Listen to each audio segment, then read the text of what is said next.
स्वागत है दोस्तों आप सभी का आपके अपने YouTube चैनल एग्ज़ाम पैरा पर। मैं फार्मासिस्ट रॉबिन सिंह एक बार फिर से आप सभी के लिए लेकर के आया हूँ सुपर 30 क्वेश्चंस। और ये क्वेश्चंस आपके इम्पॉर्टेंट रहने वाले हैं आपके जितने भी फार्मासिस्ट के एग्ज़ाम जो आगामी लगे हुए हैं, जैसे कि OSSC फार्मासिस्ट का एग्ज़ाम जो अभी ज़्यादा इम्पॉर्टेंट चल रहा है इस समय, और साथ ही साथ जो दूसरे फार्मासिस्ट के एग्ज़ाम हैं, जो अपकमिंग आने वाली वैकेंसीज़ हैं, ठीक है, उन सभी में ये आपको एग्ज़ाम काफ़ी हेल्पफुल रहने वाले हैं। उन सभी एग्ज़ाम्स में ये क्वेश्चंस आपके काफ़ी हेल्पफुल रहने वाले हैं।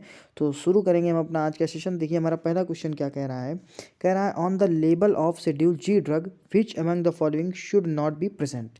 कह रहा है जो शेड्यूल जी की ड्रग्स होती हैं उनमें लेबल जो होता है, जो लिखा हुआ होता है, जो भी लिखा हुआ होता है उसमें से इनमें से क्या प्रेजेंट नहीं होना चाहिए। ठीक है ना। कह रहा है on the label of schedule G drugs, schedule G की ड्रग्स में जो लेबल होते हैं, विच अमंग द फॉलोइंग, इनमें से क्या एक ऐसा है जो कि प्रेजेंट नहीं होना चाहिए उस ड्रग के ऊपर। तो आप बताएंगे symbol in red. Symbol in red का मतलब ऐसे सिंबल्स या ऐसा इंस्ट्रक्शन जो कि रेड कलर से लिखा हुआ हो, उस पर शेड्यूल जी की ड्रग्स में नहीं लिखा होना चाहिए। ठीक है ना। तो शेड्यूल जी की ड्रग्स में ऐसा सिंबल जो रेड कलर से हो वो नहीं होना चाहिए। फिर अगले क्वेश्चन की तरफ बढ़ेंगे। क्वेश्चन नंबर 2 देखिए क्या कह रहा है। कह रहा है the time spend between ordering raw materials and delivering end product to consumer is. कह रहा है उस टाइम को क्या कहा जाता है जब हम किसी भी प्रोडक्ट को ऑर्डर करते हैं और उसका रॉ मटेरियल जो है वो डिलीवर हो जाता है जाकर के एंड पॉइंट। मतलब वही है कि एंड प्रोडक्ट, ये जो हमारा एंड प्रोडक्ट है और ये ऑर्डरिंग प्रोडक्ट है। यहाँ पे हमने प्रोडक्ट को ऑर्डर किया, ठीक है ना, रॉ मटेरियल को ऑर्डर किया और ये हमारा पहुंचा जिस समय फाइनल जिस जगह पे पहुंचा कंज्यूमर के पास तक, इसके बीच के टाइम को क्या कहते हैं। तो इसको कहते हैं लीड टाइम। क्या कहते हैं जाकर के? Lead time. The time spend between ordering raw material, जब हमने रॉ मटेरियल को ऑर्डर किया, and delivering end product to consumer, और जो कंज्यूमर है उसके पास तक हमने उस फाइनल प्रोडक्ट को डिलीवर किया, इस टाइम को क्या कहा जाता है? लीड टाइम कहा जाता है। ठीक है ना। फिर अगले क्वेश्चन की तरफ बढ़ेंगे दोस्तों। ये सारे क्वेश्चंस एज इट इज़ आपको रटने हैं, क्योंकि एज इट इज़ ही ये क्वेश्चंस पूछ लिए जाते हैं। ये फार्मासिस्ट के एग्ज़ाम जो हैं इनमें से कोई आपको बहुत ज़्यादा नए क्वेश्चंस नहीं मिलेंगे, रिपीटेड क्वेश्चंस मिलते हैं। इन क्वेश्चंस को आप एज इट इज़ रट लीजिए। देखिए क्या कह रहा है अगला क्वेश्चन। कह रहा है the colour change interval of phenolphthalein is in the pH range of. कह रहा है the colour change interval, colour change जो हो जाता है हमारा फेनोफ्थलीन का, वो कितने से कितने पीएच के बीच में होता है। उस पीएच की रेंज क्या है जब हमारा कलर जो है फेनोफ्थलीन का चेंज हो जाता है, तो कितने से कितने पीएच के बीच में चेंज हो जाता है। तो आप बताएंगे जाकर के 8.3 टू 10 पीएच, 8.3 से लेकर के 10 पीएच के बीच में कलर जो होता है फेनोफ्थलीन का वो चेंज हो जाएगा जाकर के। ठीक है ना। और ये 8.3 टू 10 क्या शो करता है जाकर के कि जो प्रोडक्ट हमारा हो जाएगा वो बेसिक नेचर का हो जाएगा जाकर के। ठीक है ना। फिर अगले क्वेश्चन की तरफ बढ़ेंगे। कह रहा है एग्जाम्पल ऑफ कैथेटिक्स। कैथेटिक्स का एग्जाम्पल आपको देना है। तो सबसे पहले आप ये समझिए कि कैथेटिक्स होता क्या है। तो कैथेटिक्स एक ऐसे केमिकल्स प्रोडक्ट होते हैं जो इवैक्यूएट करते हैं जाकर के बॉवल्स को, आंतों को, और साफ़ करते हैं जाकर के आंतों को अच्छी तरीके से। ठीक है। इसी कैथेटिक्स में हम लोग लेग्जेटिव और परगेटिव पढ़ लेते हैं। लेग्जेटिव जो हमारा होता है वो माइल्ड कैथेटिक्स होता है जाकर के, और परगेटिव जो होता है वो हमारा हार्ड कैथेटिक्स होता है जाकर के। ठीक है। एज़ कम्पेयर टू लेग्जेटिव, जो परगेटिव होते हैं वो ज़्यादा अच्छी तरीके से काम करते हैं, ज़्यादा पोटेंट होते हैं। तो मैग्नीशियम सल्फेट जो हमारा है एक कैथेटिक्स का एग्जाम्पल है जो कि आंतों की सफाई करता है। फिर क्वेश्चन नंबर 5 पे चलेंगे। देखिए क्या कह रहा है। कह रहा है among the following is a local factor influencing wound healing. इनमें से कौन सा एक ऐसा लोकल फैक्टर है जो कि वुंड हीलिंग यानी घाव के भरने की प्रक्रिया को प्रभावित करता है।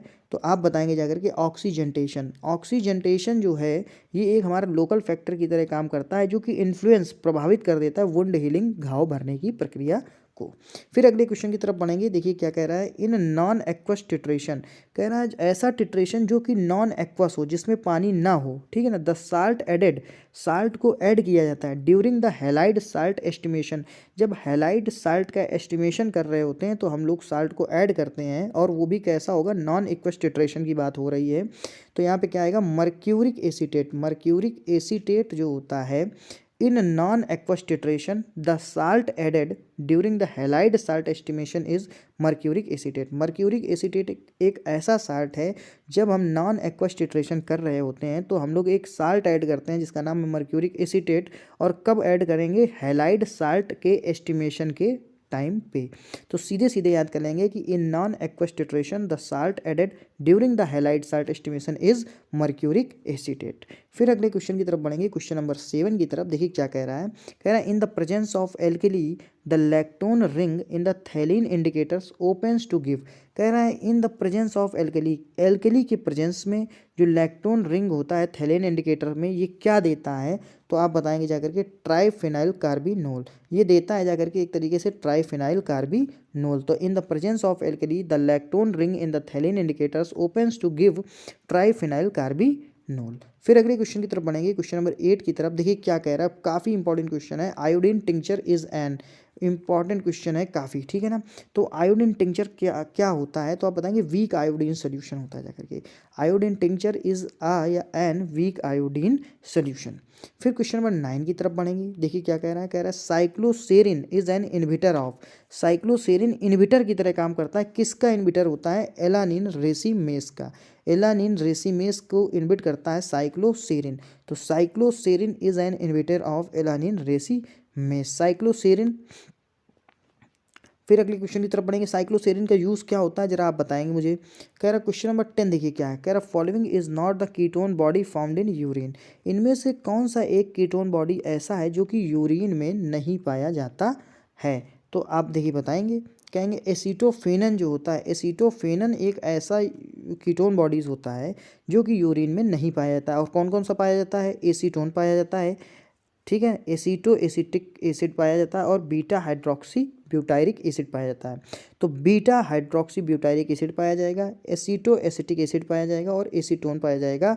एसीटोफेनन नहीं पाया जाएगा, ठीक है ना, एसीटोफेनन नहीं पाया जाएगा, कीटोन बॉडी नहीं होता है एसीटोफेनन। और कीटोन बॉडी में क्या क्या होता है जाकर के, तो आप बताएंगे जाकर के एसीटोन होता है, एसीटो एसिटिक एसिड होता है, बीटा हाइड्रोक्सी ब्यूटायरिक एसिड होता है।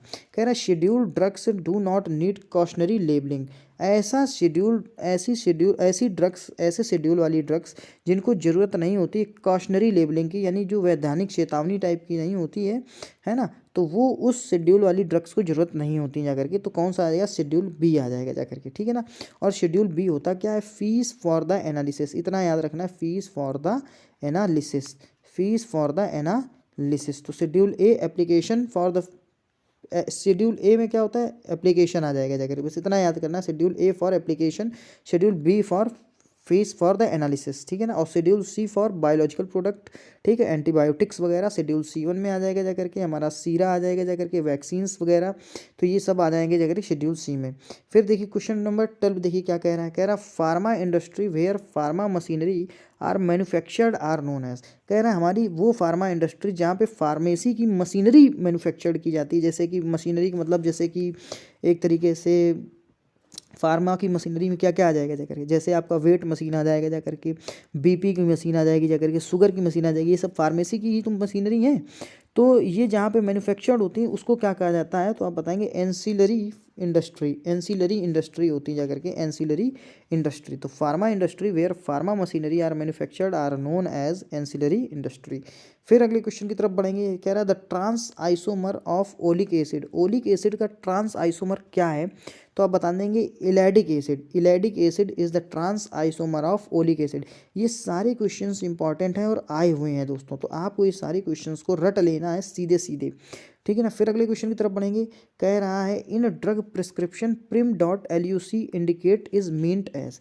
देखिए जो प्रिस्क्रिप्शन में एब्रीविएशन हम लोग पढ़ते हैं, शॉर्टकट जो पढ़ते हैं जाकर के, तो शॉर्टकट में इसका मतलब क्या होगा? prim.luc का मतलब क्या होगा जाकर के, ये जैसे RX होता है, RX का मतलब होता है टेक यू, एब्रीविएशन होते हैं, ठीक है ना, लैटिन वर्ड होते हैं जाकर। तो इस लैटिन वर्ड का मतलब क्या होगा? prim.luc का मतलब क्या होगा? Early in the morning, morning में जल्दी जल्दी, यानी सुबह में बहुत ही जल्दी, ठीक है ना। In drug prescription prim.luc indicate is meant as early in the morning. Important question है आपके आने वाले फार्मासिस्ट एग्जाम के लिए।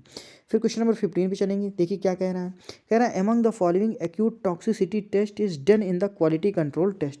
जब हम लोग क्वालिटी कंट्रोल टेस्ट करते हैं तो कौन सा एक्यूट टॉक्सिसिटी टेस्ट को हम लोग देखते हैं जाकर के? तो वो होता है हिस्टामिन रिलीज। हिस्टामिन रिलीज का मतलब देखिए हिस्टामिन क्या होता है जाकर के, हिस्टामिन आपका एलर्जिकल रिस्पॉन्स के लिए रिस्पॉन्सिबल होता है जा करके, ठीक है ना। तो जब भी बॉडी में इचिंग होने लगे, ठीक है ना, इचिंग होने लगे, साथ ही साथ क्या होता है जा करके कि आपकी बॉडी में इचिंग के साथ साथ चकत्ते वगैरह पड़ने लगे, तो ये सब किस वजह से होता है? हिस्टामिन की वजह से होता है। तो हिस्टामिन एक तरीके से टॉक्सिसिटी शो कर देता है, एक तरीके से टॉक्सिसिटी होती जा करके। तो अगर कोई दूसरी मेडिसिन हम लोग ले रहे हैं और वो मेडिसिन अंदर जा करके हिस्टामिन रिलीज़ कर देगी, तो हमें एलर्जिक देखने के लिए मिलेगी। तो पहले हम उस मेडिसिन का क्वालिटी टेस्ट जब करते हैं तो उसमें यही चेक करते हैं कि ये हिस्टामिन तो नहीं रिलीज़ कर रही है कहीं बॉडी से। तो यही इस क्वेश्चन कहने का मतलब ये है कि among the following acute toxicity test is done in the quality control test. जब भी क्वालिटी कंट्रोल करते हैं तो कौन सी टॉक्सिसिटी देखते हैं? हिस्टामिन रिलीज की टॉक्सिसिटी देखते हैं। दोस्तों, अगर आपको ये वीडियो पसंद आ रहा हो तो प्लीज़ हमारे इस चैनल एग्जाम पैरा को सब्सक्राइब करें, वीडियो को लाइक करें और अपने दोस्तों तक शेयर करें। हम आपके लिए इसी तरीके से जो इंपॉर्टेंट क्वेश्चन का कलेक्शन है वो लाते रहेंगे, चाहे वो किसी भी फार्मासिस्ट एग्जाम के लिए हो, और आपके हर एक फार्मासिस्ट एग्जाम में ये सारी क्वेश्चंस काफ़ी हेल्पफुल रहेंगे। बढ़ेंगे अगले क्वेश्चन की तरफ। क्वेश्चन नंबर 16 देखिए क्या कह रहा है, वेरी वेरी इंपॉर्टेंट क्वेश्चन। कह रहा है एग्जाम्पल ऑफ सबलिंगुअल प्रिपरेशन। कह रहा है जो सबलिंगुअल का मतलब हो गया जाकर के अंडर द टंग, यानी जीभ के नीचे जो भी आप मेडिसिन को रखते हैं उसको कहते हैं सबलिंगुअल मेडिसिन। तो इसमें क्या आ जाएगा? Lozenges. Slow and prolonged action के लिए होता है जाकर के, स्लो एंड प्रोलॉन्ग्ड एक्शन के लिए, प्रोलॉन्ग्ड एक्शन के लिए मतलब एक्शन स्लो होगा और लंबे समय के लिए होगा, इसको कहते हैं लोजेंजेस। तो दो क्वेश्चन यहाँ पे बनते हैं कि लोजेंजेस किस तरीके से काम करता है, mechanism of action, slow and prolonged action, और सबलिंगुअल प्रिपरेशन के जो सबलिंगुअल टैबलेट्स हैं या सबलिंगुअल प्रिपरेशन, ऐसी प्रिपरेशंस, ऐसे डोजेस फॉर्म जो कि अंडर द टंग, जीभ के नीचे रखे जाते हैं, उनको क्या कहा जाता है? तो सबलिंगुअल लोजेंजेस कहा जाता है जाकर के, ठीक है। सबलिंगुअल टैबलेट्स होती हैं जाकर के अंडर द टंग वाली। तो the ion produced by the reaction of perchloric acid with acetic acid. कह रहा है कौन सा आयन प्रोड्यूस होता है जाकर के जब हम लोग रिएक्शन करवाएंगे परक्लोरिक एसिड का एसिटिक एसिड के साथ, तो क्या बनेगा जाकर के? कौन सा आयन बनेगा जाकर के? तो आप बताएंगे जाकर के एसीटोनियम आयन बनेगा जाकर के। कौन सा आयन बनेगा? एसीटोनियम आयन बनेगा जाकर के। फिर अगले क्वेश्चन की तरफ पढ़ेंगे। कह रहा है castor oil produce laxative action due to its hydrolytic product name as.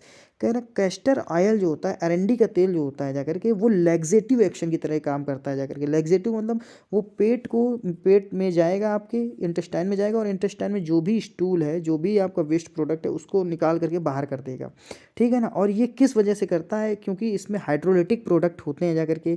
तो उस हाइड्रोलिटिक प्रोडक्ट का नाम क्या है? तो आप बताएंगे राइकोनोलिक एसिड, राइकोनोलिक एसिड या राइसोनोलिक एसिड, ठीक है ना। तो राइकोनोलिक एसिड या राइसोनोलिक एसिड ये कैस्टर ऑयल में पाया जाता है, हाइड्रोलिटिक प्रोडक्ट होता है, और इसकी प्रॉपर्टी क्या होती है कि ये स्टूल सॉफ्टनर की तरह काम करता है और बॉडी से स्टूल को ईजिली इवैक्यूएट कर देता है जाकर के, निकाल देता है जाकर के। फिर क्वेश्चन नंबर 19 पे चलेंगे। कह रहा है in the theory of filtration the term K in volumetric flow rate calculation indicates. कह रहा है जब थ्योरी ऑफ फिल्ट्रेशन हम लोग पढ़ते हैं, जब फिल्ट्रेशन की थ्योरी पढ़ते हैं जाकर के, फिल्ट्रेशन की जब थ्योरी पढ़ते हैं तो उसमें एक टर्म होता है के, और ये के क्या जो है वॉल्यूमेट्रिक फ्लो में ये के क्या शो करता है जाकर के? तो आप बताएंगे जाकर के परमियाबिलिटी कोएफिशिएंट। इस के का मतलब होता है परमियाबिलिटी कोएफिशिएंट। तो in the theory of filtration the term K in volumetric flow rate calculation indicates permeability coefficient. फिर अगले क्वेश्चन की तरफ पढ़ेंगे। कह रहा है सेमी सिंथेटिक पेनिसिलिन का एग्जांपल दीजिए। Example of semi synthetic penicillin, तो आप बता देना एम्पीसिलिन। एम्पीसिलिन। आप एम्पॉक्सिन कैप्सूल आपने देखा होगा, एम्पॉक्सिन कैप्सूल आपने देखा होगा, उसमें होता है एम्पीसिलिन, ठीक है ना। ये सेमी सिंथेटिक एंटीबायोटिक होता है और सेमी सिंथेटिक एम्पीसिलिन पेनिसिलिन की कैटेगरी में आता है। और पेनिसिलिन की खोज किसने करी थी? तो अलेक्जेंडर फ्लेमिंग ने करी थी, अलेक्जेंडर फ्लेमिंग ने करी थी पेनिसिलिन की खोज। और ये कहाँ से मिला था? तो फंगस से मिला था, पेनिसिलम नोटेटम, पेनिसिलम नोटेटम नामक फंगस से मिला था जाकर के हमें पेनिसिलिन, और इसकी खोज करी थी अलेक्जेंडर फ्लेमिंग अलेक्जेंडर ने, ठीक है ना। फिर अगले क्वेश्चन की तरफ बढ़ेंगे। कह रहा है the simplest form of glycolipids. Glycolipids का सिंपलेस्ट फॉर्म क्या है? ग्लाइकोलिपिड्स का मतलब ग्लूकोज हो प्लस लिपिड्स हो, तो इसका सिंपल कौन सा फॉर्म है? तो आप बताएंगे सेरिब्रोसाइड। सेरिब्रोसाइड, इस सेरिब्रोसाइड के बारे में कहा जाता है the sugar present in brain, brain में पाई जाने वाली शुगर सेरिब्रोसाइड, ठीक है ना। इसको एक बार थोड़ा सा चेक कर लेना। फिर अगले क्वेश्चन की तरफ बढ़ेंगे। देखिए क्या कह रहा है। कह रहा है the excessive amount of which, the excessive amount of which, कह रहा है the excessive amount of which product या chemical marks the end point in sodium nitrate titration. जब भी हम सोडियम नाइट्रेट का टिट्रेशन करते हैं जाकर के, तो एक चीज़ का अमाउंट जब ज़्यादा हो जाता है तो वो इंडिकेट कर देता है, मार्क्स कर देता है। मार्क्स का मतलब निशान लगा देता है एक तरीके से, मतलब ऐसे समझो कि वो आपको इंडिकेट कर देगा कि बस यहाँ से इस टिट्रेशन के प्रोसेस को बंद कर देना चाहिए। तो वो केमिकल कौन सा है बताइए आप। तो इसमें आ जाएगा जाकर के वो केमिकल्स हमारा कौन सा है, नाइट्रस एसिड। नाइट्रस एसिड एक ऐसा केमिकल है जो कि क्या कर देता है, जिसका एक्सेसिव अमाउंट, जिसका ज़्यादा अमाउंट क्या कर देता है, मार्क्स कर देता है। यानी आपको इंडिकेट कर देगा जाकर के, मार्क्स का मतलब एक तरीके से इंडिकेट कर देगा कि and point in sodium nitrate titration, की सोडियम नाइट्रेट टिट्रेशन का एंड पॉइंट आ चुका है और अब यहाँ से ये रिएक्शन बंद होनी चाहिए। तो नाइट्रस एसिड आ जाएगा। The excessive amount of nitrous acid marks the end point in sodium nitrite titration. फिर अगले क्वेश्चन की तरफ पढ़ेंगे। क्वेश्चन नंबर 23 क्या कह रहा है, कह रहा है the drug price control order 1995 was replaced by. कह रहा जो डीपीसीओ है, ड्रग प्राइस कंट्रोल ऑर्डर 1995 में आया था और ये अभी किस किस ईयर जो है, किस ईयर के डीपीसीओ से ये रिप्लेस्ड कर दिया गया है। तो आप बताएंगे लेटेस्ट डीपीसीओ कौन सा हमारा, एक तरीके से डीपीसीओ 2013। तो डीपीसीओ 2013 ने इसको रिप्लेस कर दिया है 1995 वाले को। फिर देखिए अगले क्वेश्चन की तरफ बढ़ेंगे। क्या कह रहा है हमारा अगला क्वेश्चन, देखते हैं।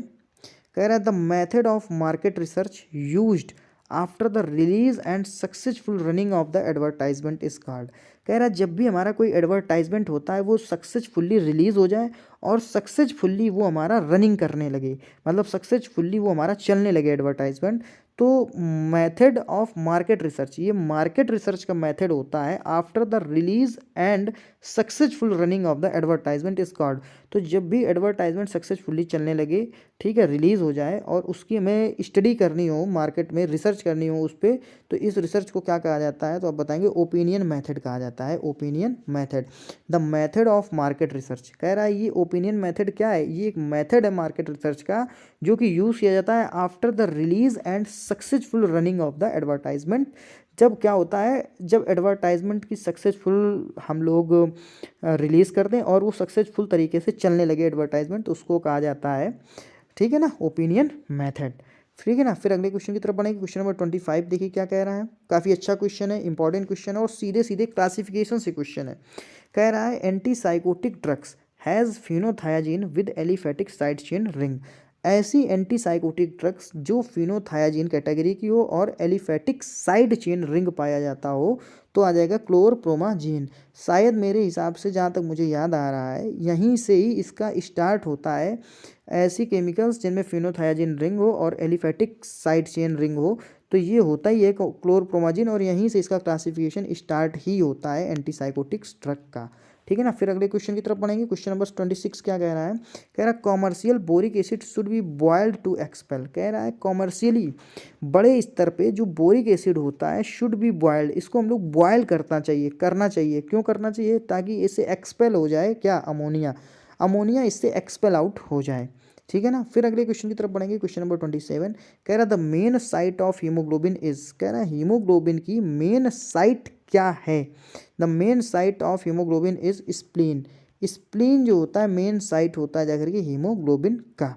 देखिए क्यों कहा जा रहा है कि मेन स्थल, मेन जो एरिया है हीमोग्लोबिन का वो स्प्लीन है, क्यों कहा जाता है, क्योंकि spleen is the blood bank of the body, इसको ब्लड बैंक कहा जाता है बॉडी का। क्यों कहा जाता है, देखिए आरबीसी होती है, जो आरबीसी रेड ब्लड कॉर्पसेल्स होती है, ये जब टूटती है जाकर के तो स्प्लीन में टूटती है और आरबीसी के अंदर पाया जाता है क्या, हीमोग्लोबिन। तो एक तरीके से मेन साइट ऑफ हीमोग्लोबिन की क्या हो गई जाकर के भाई, स्प्लीन में टूटेगी, तो कब्रिस्तान कहा जाता है, आरबीसी का कब्रिस्तान स्प्लीन होता है और हीमोग्लोबिन भी यहीं पे सबसे ज़्यादा पाया जाएगा। तो main site of haemoglobin is spleen, प्लीहा। क्वेश्चन नंबर 28 पे चलेंगे। कह रहा है used as a density modifier. Density modifier की तरह, डेंसिटी मतलब घनत्व, घनत्व को मॉडिफाई करने के लिए, बढ़ाने के लिए हम लोग क्या इस्तेमाल करते हैं, तो आप बताएंगे dextrose. Dextrose is used as a density modifier. फिर अगले क्वेश्चन की तरफ बढ़ेंगे जाकर के, देखिए क्या कह रहा है अगला क्वेश्चन। कह रहा है 29 नंबर ऑफ क्वेश्चन है, कह रहा है कि which is the type of health related to the statutory health of a person. Which is the type of health related to the statutory health of person. किसी भी पर्सन की statutory health जो होती है, यानी वैधानिक स्वास्थ्य जो होता है, उसमें से कौन सा एक प्रकार वैधानिक स्वास्थ्य का है, तो आप बताएंगे फिजिकल हेल्थ जो होती है ये वैधानिक स्वास्थ्य का प्रकार है। सीधे सीधे रट लेना है इस क्वेश्चन को आपको। क्वेश्चन नंबर 30 जो कि हमारा आज का लास्ट क्वेश्चन है, देखिए क्या कह रहा है। कह रहा which of the following is not a variable cost. कह रहा है इनमें से कौन सी लागत एक ऐसी लागत है जो कभी भी चेंज नहीं होगी। इन calculating the total cost of a product, जब हम किसी भी प्रोडक्ट के टोटल कॉस्ट को हम लोग देख रहे होते हैं तो इनमें से कौन सी एक कॉस्ट ऐसी है, एक लागत ऐसी है जो कि वेरिएबल नहीं होगी, जो कि जिसमें बदलाव नहीं होता है, तो वो हो जाएगा एडमिनिस्ट्रेटिव कॉस्ट। कौन सी कॉस्ट आ जाएगी? Administrative cost. तो दोस्तों ये थे हमारे आज के टॉप 30 क्वेश्चन, सुपर 30 क्वेश्चन। अगर आपको ये क्वेश्चन अच्छे लगे हों तो प्लीज़ हमारे इस चैनल एग्जाम पैरा को सब्सक्राइब करें, वीडियो को लाइक करें और अपने दोस्तों तक जरूर शेयर करें। हम आपके लिए इसी तरीके से इंपॉर्टेंट क्वेश्चन का कलेक्शन लाते रहेंगे। करना आपको इतना है कि वीडियो को लाइक करना है, चैनल को सब्सक्राइब करना है और अपने दोस्तों तक शेयर करना है। Thanks for watching the video. Thank you so much.